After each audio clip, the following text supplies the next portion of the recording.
मेरा नाम निशा है, उम्र 20 साल। मैं दिल्ली के एक छोटे से कॉलेज में कॉम की पढ़ाई कर रही हूँ। मेरी जिंदगी साधारण थी।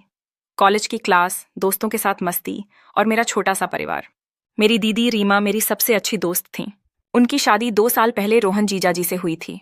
जीजाजी 28 साल के हैं, स्मार्ट, इंजीनियर और हमेशा हंसते रहने वाले। लेकिन मैं उनसे ज्यादा बात नहीं करती थी।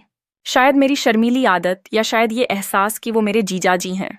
हम तीनों, मैं, दीदी और जीजाजी, दिल्ली के एक छोटे से फ्लैट में रहते थे। हमारे पापा गांव में रहते हैं और माँ का देहांत मेरे 10 साल की उम्र में हो गया था। दीदी मेरे लिए माँ और दोस्त दोनों थीं। जीजाजी और दीदी की जिंदगी देखकर मुझे लगता था कि सच्चा प्यार ऐसा ही होता है। हंसी, छोटी छोटी नोकझोंक और एक दूसरे का ख्याल। मैं सुबह नाश्ता बनाती और रात को पड़ोस में चाचा चाची के घर सोने चली जाती। लेकिन जीजाजी की छोटी छोटी तारीफें मेरे दिल को छू जाती थीं। जैसे जब मैं चाय बनाती, वो कहते, निशा, तुम्हारी चाय तो मेरे दिन की शुरुआत को खास बना देती है। मैं हंसकर टाल देती, लेकिन मन ही मन उनकी बातें मेरे चेहरे पर मुस्कान ला देती थीं।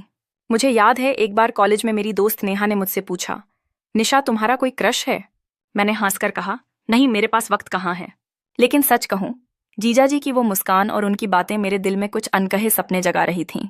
मैं खुद को समझाती, निशा, ये गलत है। वो तुम्हारे जीजाजी हैं।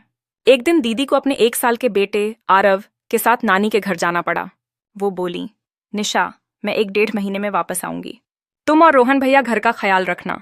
मैंने हंसकर कहा, दीदी, तुम चिंता मत करो, मैं सब संभाल लूंगी। लेकिन मन ही मन में थोड़ा घबरा रही थी। जीजाजी के साथ अकेले घर में रहना, मैंने उनसे कभी इतनी बात नहीं की थी। पहले हफ्ते सब नॉर्मल था। मैं सुबह नाश्ता बनाती, जीजाजी ऑफिस चले जाते और रात को देर से लौटते। लेकिन मैंने देखा कि वो पहले जैसे हंसते नहीं थे।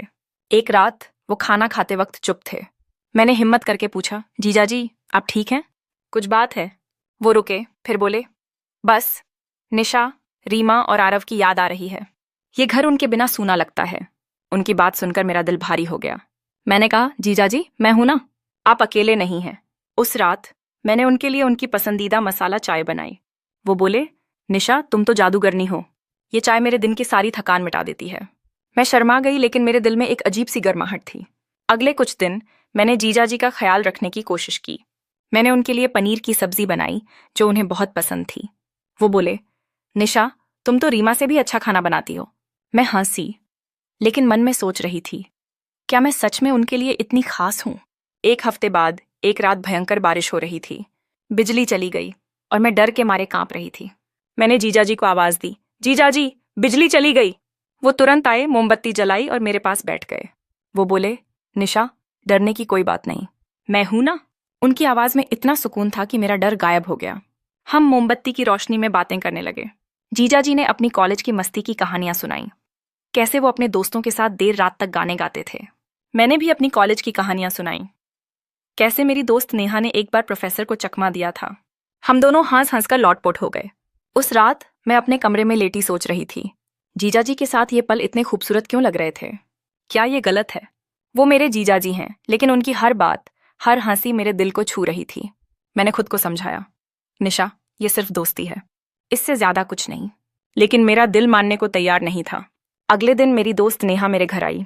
उसने मुझसे पूछा, निशा, तू कुछ बदली बदली सी है, कोई बात तो नहीं?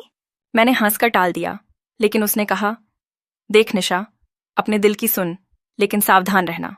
नेहा की बात मेरे दिमाग में घूमने लगी। कुछ दिन बाद मैंने देखा कि जीजाजी का मूड बहुत खराब था। वो ऑफिस से जल्दी आए, लेकिन चुपचाप सोफे पर बैठ गए। मैंने पूछा, जीजाजी, क्या हुआ? आप इतने उदास क्यों हैं? वो रुके, फिर बोले, निशा, ऑफिस में कुछ प्रॉब्लम है और रीमा, आरव की याद भी सता रही है। मैंने कहा, जीजाजी, आप अकेले नहीं हैं, मैं हूं ना, हम दोस्त हैं ना। वो मुस्कुराए और बोले, हाँ निशा, तुम सच में इस घर की रौनक हो। अगले कुछ दिन मैंने जीजाजी को हंसाने की कोशिश की। मैंने उनके लिए उनकी पसंदीदा मूवी दिलवाले दुल्हनिया ले जाएंगे चलाई।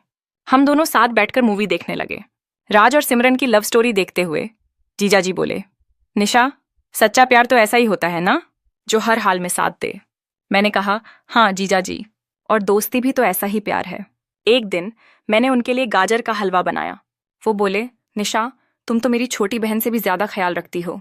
लेकिन उनकी आंखों में कुछ था, एक गहरा सा एहसास। मेरे दिल में भी तूफान चल रहा था। मैं सोच रही थी, क्या ये सिर्फ दोस्ती है या कुछ और? एक रात हम छत पर तारे देख रहे थे। जीजाजी बोले, निशा, तुम्हारी मुस्कान में कुछ जादू है। तुम्हारे साथ ये दिन इतने आसान हो गए। मैंने शर्माते हुए कहा, जीजाजी, बस आप खुश रहें, मेरे लिए वही काफी है। लेकिन मेरे दिल में एक सवाल था, क्या मैं उनके लिए सिर्फ साली हूं या कुछ और? एक दिन चाचा चाची हमारे घर आए। चाची ने मुझसे कहा, निशा, तुमने इस घर को इतना अच्छा संभाला है। रीमा को तुम पर गर्व होगा। उनकी बात सुनकर मुझे एहसास हुआ कि मेरा पहला कर्तव्य अपने परिवार के प्रति है। उसी रात बारिश हो रही थी। मैं और जीजाजी चाय पीते हुए बात कर रहे थे। अचानक वो बोले, निशा, तुमने इस घर को फिर से जीवंत कर दिया। तुम्हारी मुस्कान, तुम्हारी बातें, ये सब मेरे लिए बहुत मायने रखता है। उनकी आंखों में मेरे लिए कुछ खास था। मेरा दिल भी जवाब दे रहा था, लेकिन मैंने अपने जज्बातों को रोका। मैंने कहा, जीजाजी, आप मेरे लिए परिवार हो। मैं बस चाहती हूँ कि आप और दीदी हमेशा खुश रहें। मैं आपकी दोस्त हूँ और हमेशा रहूंगी। मेरी आवाज कांप रही थी, लेकिन मैंने अपने दिल को समझा लिया। जीजाजी मुस्कुराए और बोले, निशा, तुमने मुझे दोस्ती और परिवार का असली मतलब सिखाया। कुछ दिन बाद दीदी और आरव वापस आए। मैंने दीदी को गले लगाया और कहा, दीदी, आपका घर अब पहले से भी ज्यादा खूबसूरत है। दीदी ने हंसकर कहा, निशा, ये सब तुम्हारी वजह से है। उस रात मैंने अपने कमरे में बैठकर सोचा, जीजाजी के साथ बिताए वो पल मेरे लिए अनमोल थे, लेकिन मैंने अपने दिल को समझा लिया था। मैंने फैसला किया कि मैं अपने परिवार की खुशी के लिए जीऊंगी और जीजाजी की दोस्त बनकर हमेशा उनके साथ रहूंगी। मेरी दोस्त नेहा ने मुझसे पूछा, निशा, तुमने अपने दिल को कैसे कंट्रोल किया? मैंने मुस्कुराकर कहा, नेहा, सच्चा प्यार वो है जो दूसरों की खुशी में अपनी खुशी ढूंढ ले। तो दोस्तों, ये थी मेरी कहानी। एक ऐसी कहानी जिसमें मैंने अपने दिल और कर्तव्यों के बीच संतुलन बनाया। सच्चा प्यार सिर्फ पास आने का नाम नहीं, बल्कि एक दूसरे की खुशी के लिए जीने का नाम है। आपको मेरी कहानी कैसी लगी? कमेंट में जरूर बताएं। अगर ऐसी और गहरी इमोशनल कहानियां सुनना चाहते हैं तो चैनल को सब्सक्राइब करें और बेल आइकन दबाएं।